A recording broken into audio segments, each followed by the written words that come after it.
Welcome to The Explainer.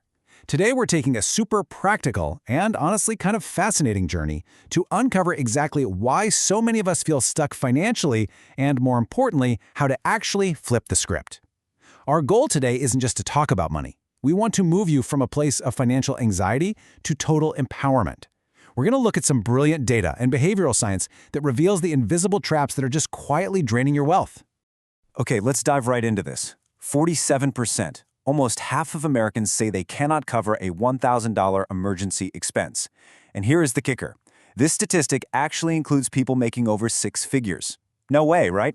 But it clearly shows us that being broke isn't strictly an income problem. I mean, if you don't have a system for the money you're making, you're going to feel poor no matter what your salary is. Building wealth is really about awareness and structure.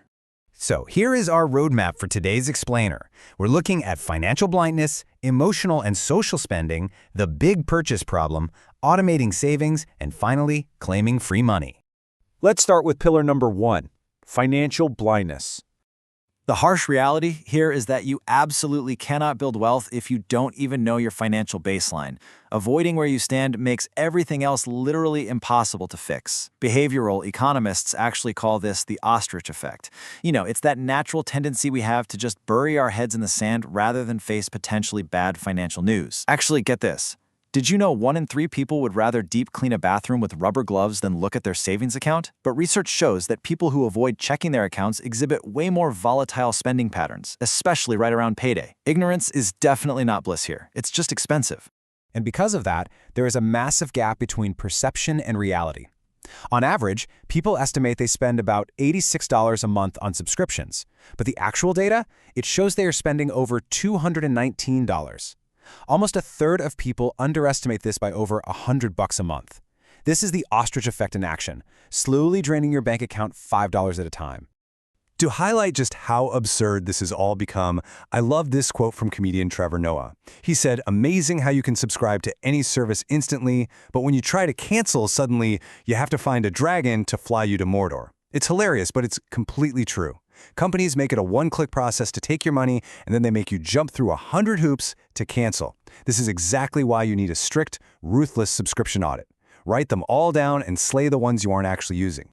Moving right along to pillar number 2, emotional and social spending. Sometimes you know exactly where your money is going, but you spend it anyway, right? This is where spending stops being a math problem and becomes a psychological one. There's this great anecdote from our source material about the $7 vanilla ice cream fix. The creator noted that whenever they felt sad or lonely, they'd treat themselves to a vanilla ice cream. Now, $7 isn't a lot, but the underlying habit is what really matters. When we've had a bad week, we spend money just to feel better. But that emotional spending, it only feels good for about 15 minutes, and then the money is just gone. If you leave this unchecked, it quietly drains your wealth over time. The good news is you can actually build the skill of emotional intelligence to fight this. The next time you feel that urge to impulse buy, run it through this really simple 3-step checklist. 1. Do I actually need this? 2. Does it bring me closer to my financial goals? And 3. Does it align with my core values? If the answer to any of these is no, force yourself to take a pause. It's an incredibly powerful circuit breaker for emotional spending. Now let's talk about the social side of things, which brings us to this number.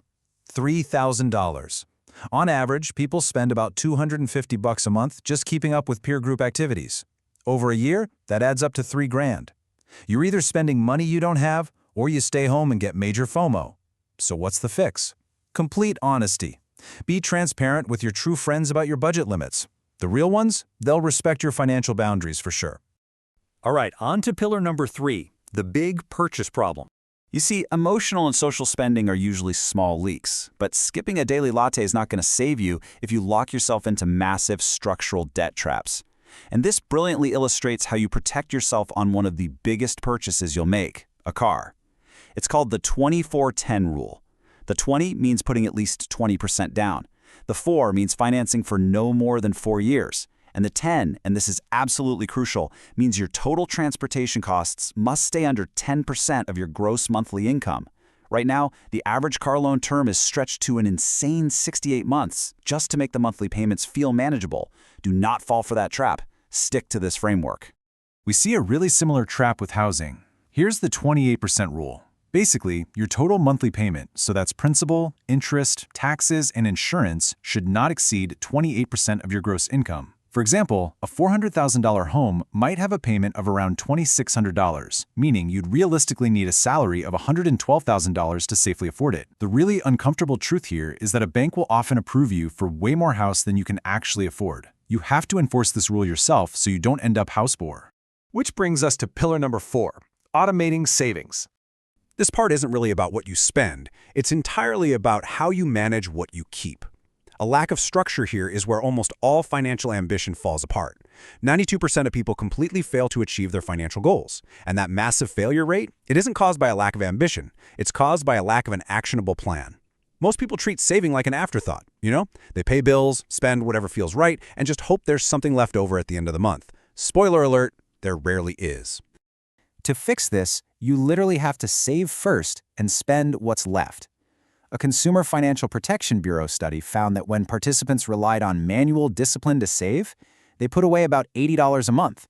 But when they enrolled in an automated savings plan, that number more than doubled to $167.